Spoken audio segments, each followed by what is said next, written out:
Sinugong tagapagligtas sa mga nagsisisi, Panginoon, kaawaan mo kami. Panginoon, kaawaan mo kami. Dumating na tagapag-anyaya ng mga makasalanay nagsisi, Kristo, kaawaan mo kami. Kristo, kaawaan mo kami. Natalog ka sa kanan ng Diyos Ama para ipamagitan kami. Panginoon, kaawaan mo kami. Panginoon, kaawaan mo kami. Kaawaan tayo ng mga pangyarihan Diyos, patawarin tayo sa pinakasalanan, at patubayan tayo sa buhay na walang hanggan. Amen. Gloria in excelsis Deo. Amen.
pagsisipa sa pamamagitan ng Kristo kasama ng Espiritu Santo, magpa sa walang hanggan. Amen. Magsiupo po ang lahat.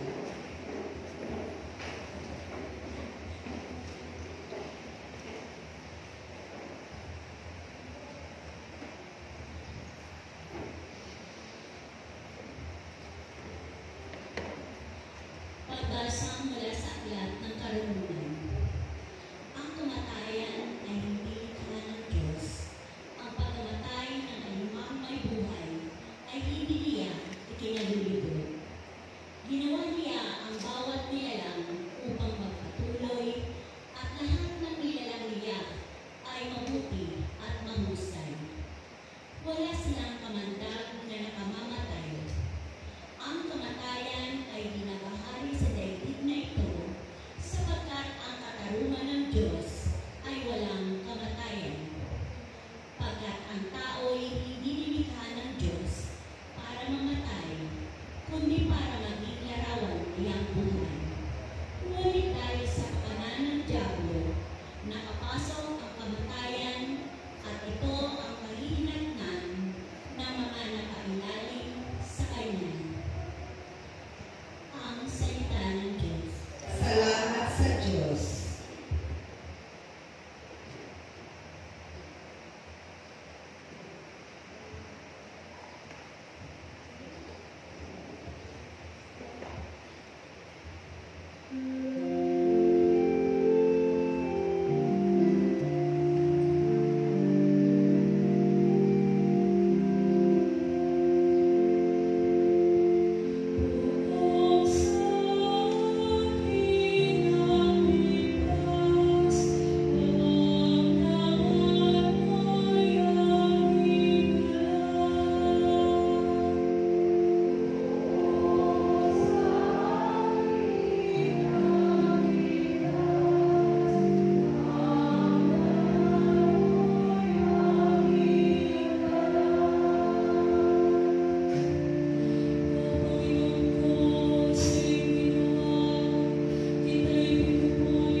Pagbasa mula sa ikalawang sulat ni Apostol San Pablo sa mga taga-Korinto. Mga kapatid, kayo tanyag sa pananampalataya, sa pagpapahayag, sa kaalaman, sa kasipagan, at sa inyong pag-ibig sa akin. Sikapin din ninyong manguna kayo sa pagkakawang gawa. Alam ninyo kung gaano kalaki ang pag-ibig ng Panginoong Jesucristo na pagkaba't na yaman ay nagpakadukha upang yumaman kayo sa pamamagitan ng kanyang karuharan. Hindi sa ibig kong mag-aana ng iba at mabigatan naman kayo. Masagalan naman kayo ngayon, marapat lamang na tulungan ninyo ang mga nangangailangan. Kung kayo naman ang mangailangan at sila'y malagana, sila naman ang tutulong sa inyo. Sa gayon, pareho kayong nakatulong sa isa't isa at naganap sa inyo ang sinabi sa kasulatan. Ang nagtipon ng marami ay hindi lumabis, at ang nagtipon ng kaunti ay hindi naman kinulang. Ang salita ng Diyos. Salamat sa Diyos. Magsitayo po ang lahat.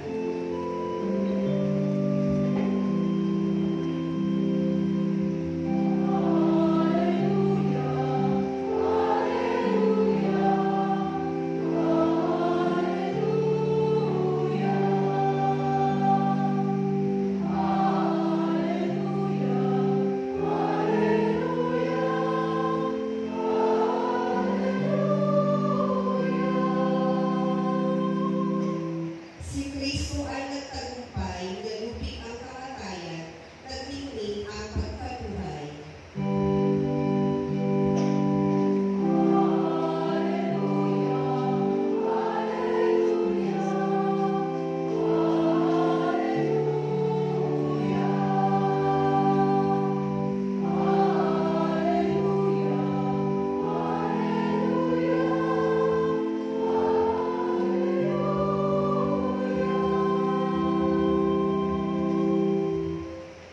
Sumainyo ang Panginoon.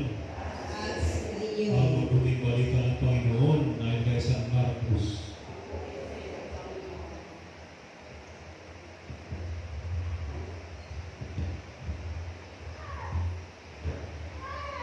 Noong panahon iyon, nang muling tumawid si Jesus sa ibabaw ng lawa ng Galilea, nakasakay sa bangka. Nasa baybayin pa siya ng lawa, ay pinagkalipupunan na siya ng maraming tao. Dumating ang isang lalaking nangalan Zairo, isang tagapamahala ng sinagoga. Pagkakita kay Jesus, siya ay nagpatira sa kanyang kanan at ang sabi, "Agaw buhay po ang anak kong dalagitan. Kung maaari, sumama kayo sa akin at ipatuloy niyo sa kanya ang inyong mga kamay upang siya'y gumaling at mabuhay." Sumama naman si Jesus at sinundan siya ng napakaraming taong nagsisiksikan. Ano bang halos maipit na siya. May isang babae roon na 12 taon ng dinudugo at lubhang nahihirapan. Marami nang magagamot ng tumingin sa kanya at naubos na sa kapapagamot ang kanyang ari-arian. Ngunit hindi siya napabuti kahit kaunti, bagkus ay walang at lalong lubha. Narinig niya ang sinasabi ng mga tao tungkol kay Jesus, kaya nakipagsiksikan siya hanggang sa makalapit kay Jesus sa likuran.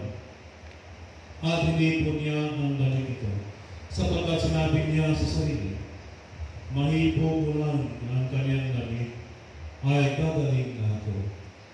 Biglang tumigil ang kanyang pangulugo at naramdaman niyang magaling na siya. Naramdaman naman ni Jesus na may kapangyarihang lumabas sa kanya. Kaya bumalik siya sa mga tao at nagtanong, "Sino ang humipo sa akin?" Sumagot ang kanyang mga alagad, "Nakikita po ninyo nagsisiksikan ang napakaraming tao. Bakit itinatanong ninyo kung sino ang humipo sa inyo?" Subalit patuloy na lumilinga-linga sa Jesus, hinahanap ang umipo sa kanya. Palibhasa ay alam ng babae ang nangyari. Siya ay nanginginig sa takot na lumapit kay Jesus. Nagpahirapa at ipinagtapat ang buong katotohanan. Sinabi sa kanya ni Jesus, "Anak, pinagaling ka ng iyong pananalig sa akin. Umuwi ka at ipinatag mo ang iyong kalooban. Lukusan ka ng magaling sa iyong karamdaman." Samantalang nagsasalita pa si Jesus, may ilang dumating mula sa bahay ni Jairo. "Patay na po ang anak ninyo," sabi nila. "Bakit pa inyo ang abalahin ng Lord?" Hindi pinansin na Jesus ng kailang sinabi. Sabi may sinabi sa kapamahala, "Huwag kang mapagabra. Manalig ka." At wala siyang isinama kundi si Pedro at ang magkapatid na Santiago at Juan. Nang dumating sila sa bahay ng tagapamahala, nakita ni Jesus na gulong-gulong ang mga tao. May mga nagnanangis pa at nanagway. Pagpasok niya ay kanyang sinabi, "Bakit kayo nagkagago at nanangis? Hindi patay ang bata, natutulog lamang." Ngunit pinagtawanan siya ng mga tao. Pinalabas niya ang lahat maliban sa mag-ina ng bata at sa 3 alagad. At sila pumasok sa pinarungan ng bata. Hinawakan niya ito sa kamay at sinabi, "Talita ako," na ang ibig sabihin, "Ine, sinasabi ko sa iyo, magbangon ka." Pagdamay bumangon ang bata at lumakad. Siya ay 12 taon na. At namangha ang lahat. Mahigpit na ipinapili ni Jesus na huwag ipahalang ito tayo naman. At inutos niyang bigyan ng pagkain ang bata. Ang mabuting balita ng ating kaligtasan. Pinupuri ka namin, Panginoong Jesucristo. Magsipupo ang lahat. Good morning. Gising pa kayo? Haba ng Ebanghelyo, tapos natutulog lang pala kayo. Lobi ako. Okay. Ika-13 linggo sa kalimang panahon. Totoo hindi? Wala. Hindi alam. Magbilang kayo. Simula ngayon. Ang next week. Para pag tanungin kayo, makasagot kayo. Okay. May 3 senaryo na nangyari sa Ebanghelyo. Si Jairo na nagsumamo at nagpatirapan sa harapan ni Jesus at ang isang babaeng nagdurugo ang puso. Dinudugo for 12 years na dinudugo. Hindi ko pa naranasan ng gano'n. Kaya naranasan niyo. Sa imam din naman. Ako. Yearly. Okay. Kung ating titingnan ang dalawa, ay patalaki yung gap ng dalawang tao nagpirapa upang humingi ng tulong kay Jesus. Una-una, si Jairo ay pagpamahal ng sinaduga. Sikat, mapera, maraming alipin. May mga alipin. Ang kanyang anak ay malubha ng sakit. Maghihingalo na. Kaya siguro tayo mga Pilipino kapag maghihingalo na sa kapatayo patawag ng pari. Siguro ganito ang nangyari na. Then, si Jairo ay lumapit na sa kay Jesus harap-harapan in public. Gumamit siya ng tinatawag na conference na sa Jesus ay magpapagaling sa kanyang lahat. At doon nabuo ang kanyang pananampalataya, ang tunay na pananampalataya, kahit man lang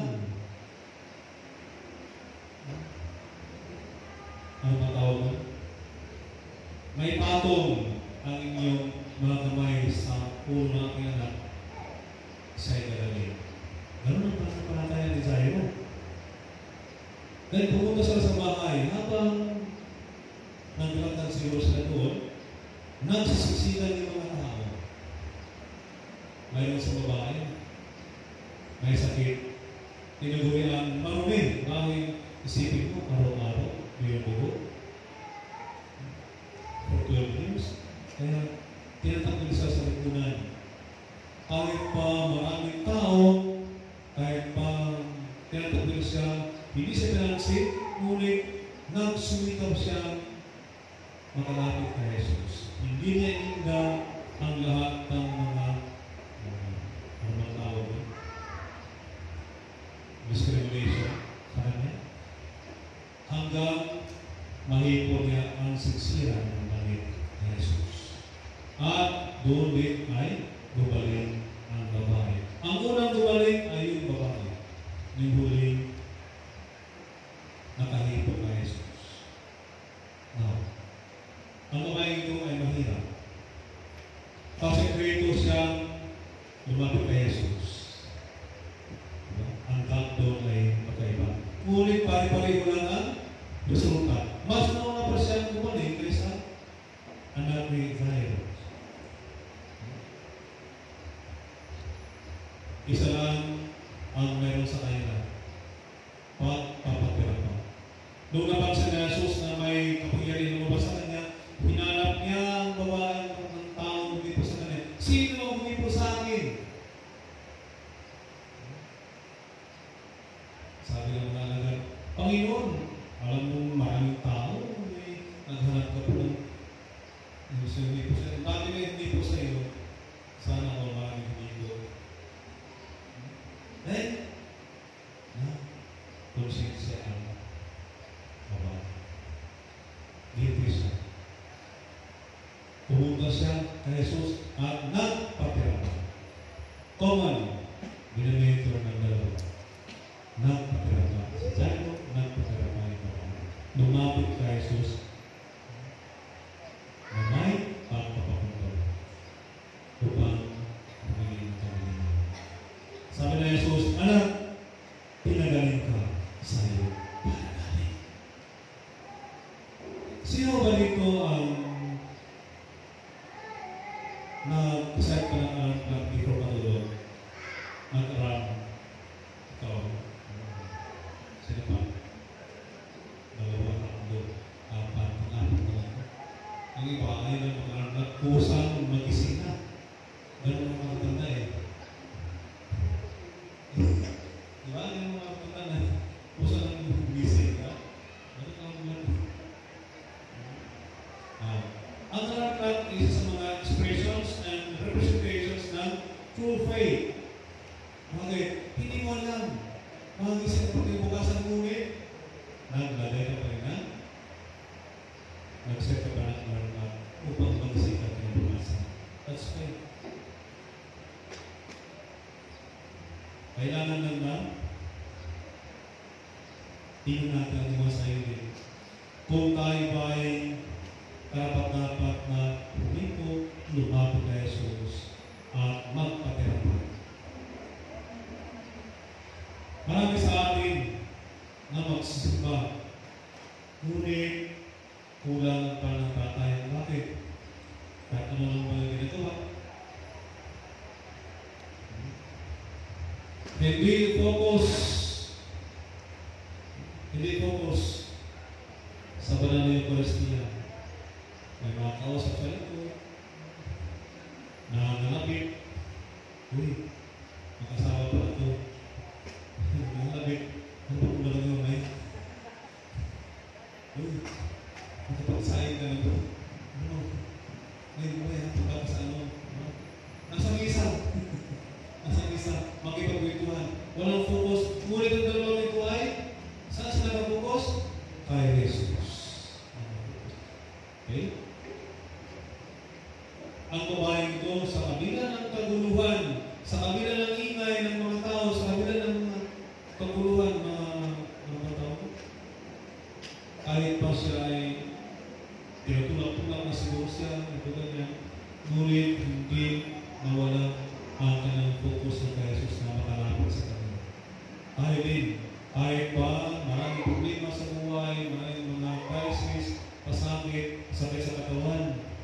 pasaway ng mga asawa, mga anak. Ngunit nakafocus pa rin tayo sa Panginoon. Maksima pa rin tayo. Hindi ba ito walang pag-asa? Hindi ito walang pag-ibig at pananampalataya sa Panginoon upang makadalo naman sa banal na Eucharistia. Kaya mga kapatid, kung gusto rin po natin bumalik sa ating mga sakit, tatlong sakramento na binigay sa atin ng Panginoon upang pagaling ito, hindi lamang sa ating katawan, masakit na ating katawan, kundi sa ating sakit sa kaluluwa. Una, ang pinakamahalaga sa lahat ay ang banal na Eucharistia. Ay matanggap natin sa Jesus. Sa mismo, ang ating tatanggapin. Mahigit pa, makain pa natin, mapapasok pa natin sa ating katawan sa Jesus. Pangalawa, confession, mangumpisan. Mangumpisan tayo kung tayo ng mga kasalanan. Pangatlo, anointing blessing. Magpapanood po tayo once a year, kahit twice a year, kahit walang sakit ng katawan natin, pero kailangan natin yung anointing blessing. Kaya, isang ganda ng isa, huwag pong na-late. Huwag kayo magpituhan dyan. Kaya yung mga sinasabi ko kayo na magpituhan sa banal ng isa. Now, huwag malate. Bakit ayaw malate? Huwag dapat hindi malate. Dahil sa banal ng isa ay mayroong general confession. Matanggal lahat ng mga venial sins, mga maliit na kasalanan. At maging karapat-dapat tayo tumanggap ng banal na Eucharistia. Banal na katawan ni Kristo. Pag sabihin ng pare, inamin ko sa mga pangyarihan ng Diyos. Sunod?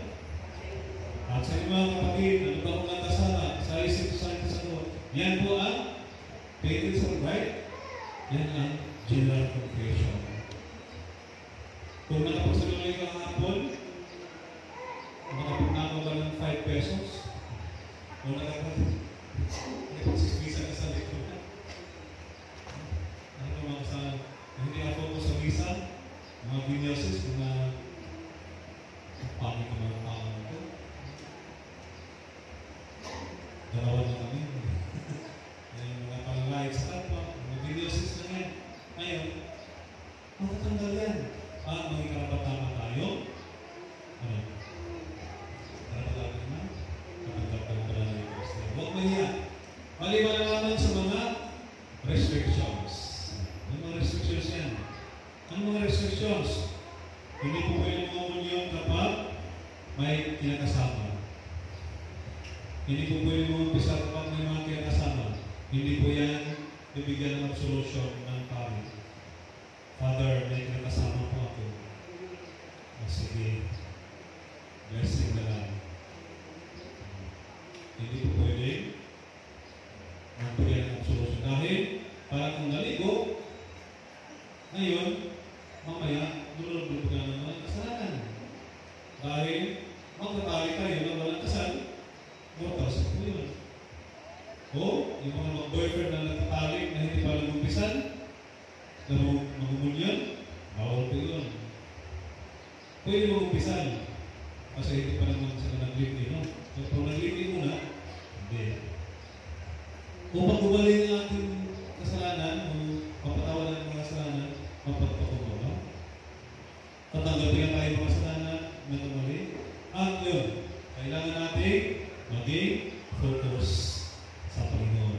Ang sabihin natin before tayo mangumunyon, Panginoon, hindi ako karapat-dapat na patuloy sa iyo. Muli sa kasalanan mo, ay gagawin na. Ano sa atin ang babae? Sa Ebanghelyo? Mahipok lamang ang kanyang damit. Ay gagawin natin. What faith? Jesus. Kaya mga kapatid, huwag po natin baliwalain ang mga sakramento pinigay sa ating Panginoon. Banal na Eucharistia. Hindi ating pananampalataya. Kahit pa hindi mabuo ang ating pananampalataya, kahit pa hindi ko seryoso masyado, hindi ang Panginoon ang bigay ng daan sa ating upang magkaroon tayo ng kapanatagan sa buhay. Kaya isang mag-asawa, yung mga asawa ito sila, maliban sa akin. May mga asawa, maliban sa akin. Oo, dami. Ngayon po lang mag-asawa, isang couple. Yung babae, sumakit ang kanyang ulo. Ating gabi. Ewan ko kung ginagawa nila pa, sumakit ang ulo. Sabi nila, pagkuha ng gamot, sabi nila niya sa kanyang asawa. Ito lang lalaki ang gamot. Basta kumuha lang sa tuwa. Wala siya anang gamot. Nangaral niya. Ay gabi-gabi, nagtok na siya. Pumunta siya sa drawer niya. Pumunta sa kanyang pulot. Tinanggalan niya ng isang tutulis yung pulot niya. Tinanggalan niya sa kanyang asawa.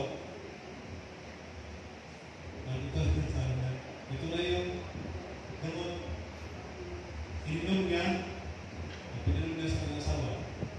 Yun na yung gabi niya. Tubig. After 5 minutes, sabi ng babae, anong pangalan yung gamot na binigay mo sa akin? Nawala yung sakit ng ulo ko. Ipagtibo. Wala daw. Isip-isip ng lalaki. Ano nawala? Tutulis ko naman. Sabi lang, ano ang pangalan ng gamot na yun? Ay, ano yun? Butulisin. Butulisin ang kanyang pinipin. Okay? May mga pananampalataya tayo, pananampalataya tayo. Okay? Na wala sa ayos, no? Ngunit, kinapansin ng Panginoon. Kinapansin ng Panginoon. Bakit? Kaya pa yun ang butulis, pero ang isip ng babae, gamot yun, galing na siya. Nasa isip lang yun, sakit sa ulo. Siguro yung tubig na kapagaling, tubig na pala yun, gamot sa kasakit ng ulo, hindi yung butulis. Pero kasama na doon, hindi naman siya yung ng tubig. Kapag walang butulis. Nandun, yung panagpatayan ng lalaki, okay na ito, walang butulis. How much more ang ating panagpatayan matino? How much more tayo magsikap ng mapalapit sa Panginoon? Tayo ay binigyan ng Diyos ng binigyan ng panagpataya, grasya, blessings. Kahit pa tayo kasama, ngunit tayo ay mahal ng Diyos. Iniibig tayo, pantay-pantay, pari-pareho ang mga pagawa na sa atin. Kaya sa Jesus, si Jairo at ang babae, pantay-pantay ang kailan natanggap na kagalingan. Then, sabihin ng Panginoon sa atin, kahit ako ni, mapangon ka, kinig, bumalik ka, magaling ka na. Tayo din, kapag tayo'y magpabaya sa Panginoon, iyalan natin sa Kanya ang buhay, upang tayo gumaling, huwag tayo pumunta sa Kanya, at sa namahan ng tutong pananalig, papagalingin tayo, hindi tayo iwanan. Hindi man sa ngayon, balang araw, huwag lang tayong bumitaw, focus na po ang sa Kanya. Upang sa ngayon, ang Diyos ay manatili sa atin at aktibong kumabay sa atin araw-araw. Kahit pa sa kapahirap natin, sa problema, sa crisis ng buhay, continue lang, go lang, huwag bumitaw. Magpura ako, sila mayroon, huwag naman, huwag makipag-compare sa ibang tao. Kung mayroon ka, be happy. Kahit naman sa ganun. Sumasampalataya ako,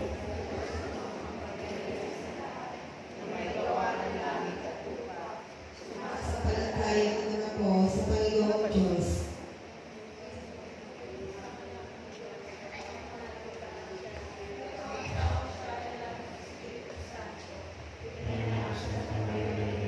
pero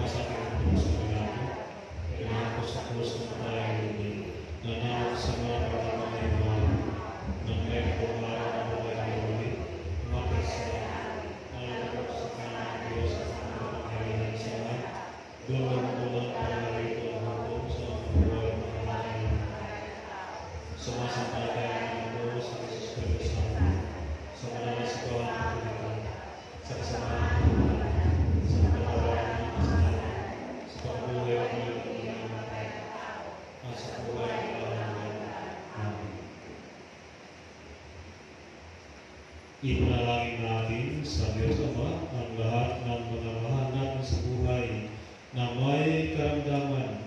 Magsusumamo tayo at hingin natin ang kagalingan mula sa Diyos. Manalangin tayo. Panginoon ng buhay, dinggin mo ang aming panalangin.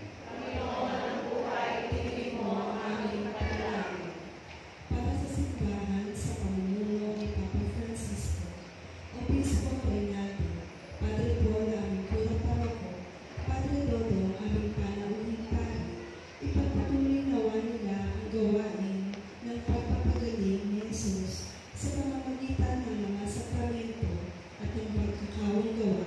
Manalangin tayo. Panginoon ng buhay, tigil mo ang aming panalangin. Para sa mga manggagawa, mga nurse at lahat ng mga nangangalaga sa may sakit, patuloy nawa silang maging bahagi at makapagmalasakit sa mga may sakit. Manalangin tayo. Panginoon ng buhay, tigil mo ang aming panalangin. Para sa mga nasa buhay religyoso, manatili nawa silang mga aktibong saksi at tagahatid ng paghihilom na dulot ni Kristo. Manalangin tayo. Panginoon ng buhay, tigil mo ang aming panalangin. Para sa ating mga nagtitipon ngayon, masundan nawa natin si Jesus sa pamamagitan ng pagbabahagi ng mga biyayang ating tinanggap sa mga kapatid nating nangangailangan. Manalangin tayo. Panginoon ng buhay, tigil mo ang aming panalangin. Para sa mga nagluluksa sa pagpanaw ng kanilang mga minamahal, makatagpo nawa sila ng pagbinga mula sa Panginoon na kaloob ng buhay na walang hanggan. Manalangin tayo. Panginoon ng buhay, tigil mo ang aming panalangin. Ama naming banal, isinugo mo sa amin ang iyong anak upang pagalingin ang aming katawan, isip at kaluluwa. Ipagalog mo lagi naming panginabangan ang kanyang kapangyarihang magpagaling ngayon at magpakailanman. Amen.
Ipagalog mo ang aming paglingkod sa iyo ay gawing kalulugod sa mga alay ng mga alay na ito sa pamagitan ni Kristo kasama ng Espiritu Santo magpa sa walang hanggan.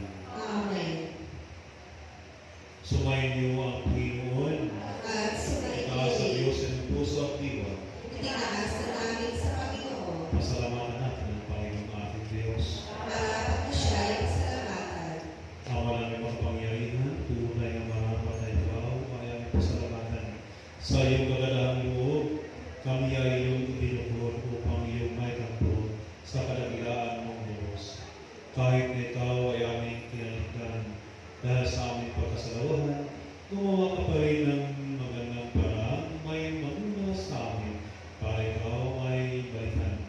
Kaya ang iyong minamahal na anak, ay maging isa sa mga taong hanga, upang may kapwa kami makapagligtas sa aming pagkapangama at pagkalikaw ng landas. Kaya kaysa ng mga anghel nagsiyawag pagulit sa iyo, nang walang tayo sa kalangitan kami ang nagbubuhay sa iyo kadakilaan.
Kaya sa pamamagitan ng iyong Espiritu, gawin mo ba ng mga kalugnan upang para sa amin ay maging katawan at dugo ng aming Panginoong Jesucristo. Bago niya pinagtiisan po sa loob ng maging handog, nawa kanyang tinapay. Pinasalamatan kanya, pinagpati-hati niya. Iniabot sa kanyang mga alagad at sinabi, tanggapin niyong lahat po at kanin. Ito ang katawan na ihahan ko para sa iyo.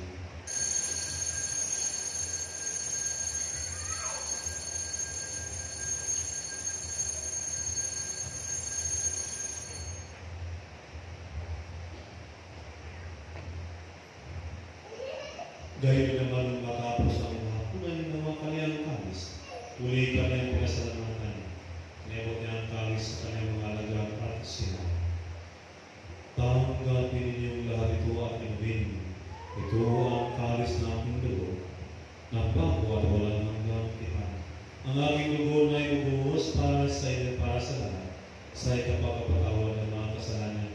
Gawin ninyo ito sa pag-alala sa akin.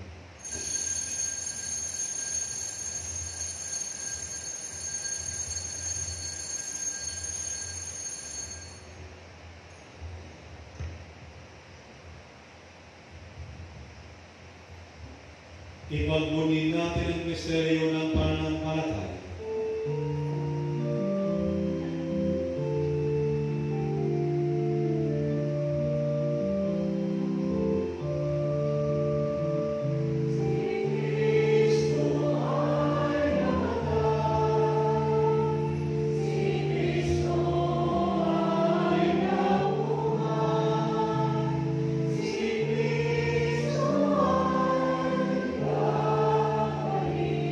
Sa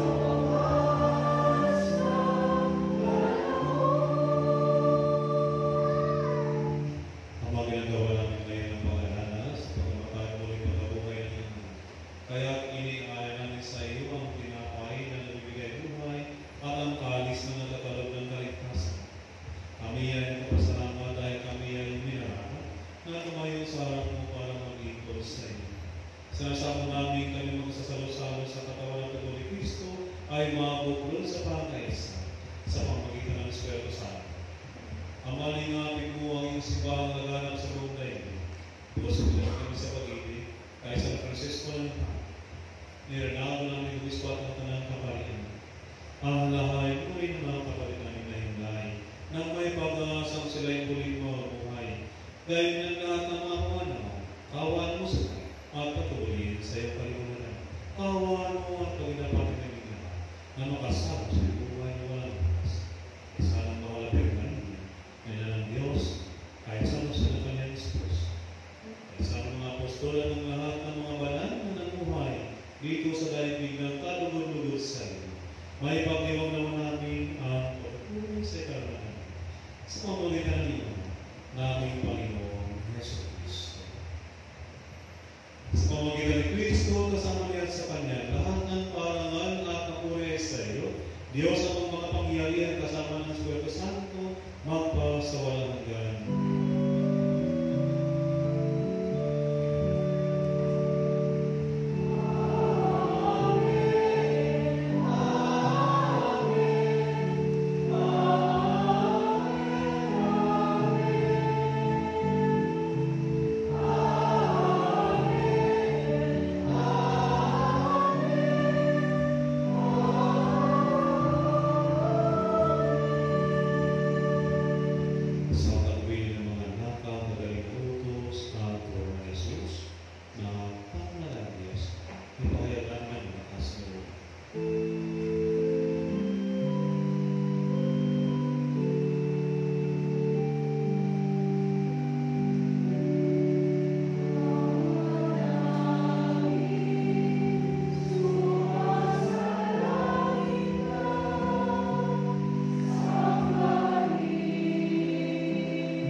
Iligtas sa kasalanan at dalayo sa lahat ng kapatiran. Samantalang aming inanabihan at tinangaraw ng pagkapatiran ng pagkapagligtas namin sa Yesu Cristo.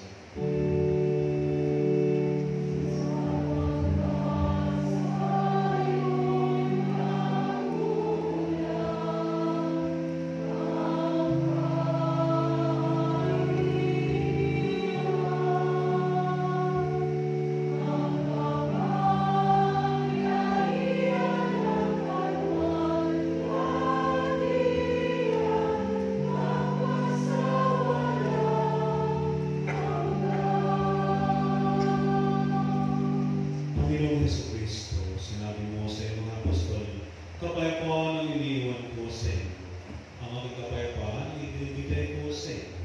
Tunghayan mo ang aming pananampalataya at huwag ang aming bakasan. Pagkaluban mo kami ng kapayapaan,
Mapala ng mga inaanihan sa kanyang piling.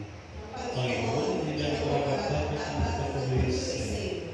Ngunit sa samsatang kalagayan.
Manalangin tayo. Ama namin mapagmahal, buhay gawa kami ng aming inihain at pinasaluhan upang kami pinabuklod sa pag-ibig mo kailanman ay magkaroon ng bungang langit naming may alay. Sa pamagitan ng Kristo kasama ng Espiritu Santo, magpa sa walang hanggan. Amen. Sumayin niyo ang Panginoon. Sumayin Magsip kayo habang ginagawa ng pagmasmas. Gawain nawa kayo ng pagkapalan ng mawayang Diyos upang lagi niyong mapahalagaan ang kanyang kamunang nalululot ng kaligtasan walang hanggan. Amen.